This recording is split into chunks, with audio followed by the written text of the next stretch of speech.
Another day, another story to tell. So, mag-uusap tayo.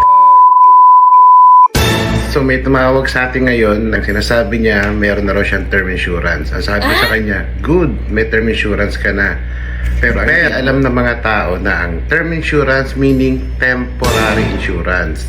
Temporary insurance meaning it's good for 10, 20, and maximum of 30 years. So, after 30 years, you get another one. So, kung nag-avail ka ng term insurance, after 30 years, bibili ka ulit.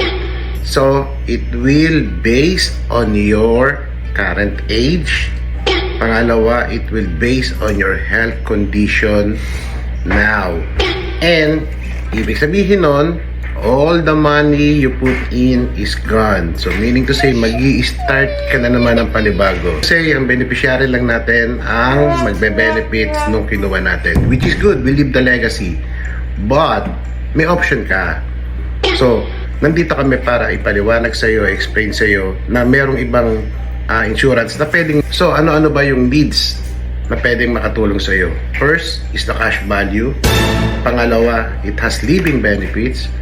Pangatlo, it can be used for retirement income. So, ano pang inaantay mo? Ikaw na bahalang mamili. It's either you choose the living or the living benefits. It's your call. So, PM me below for more details.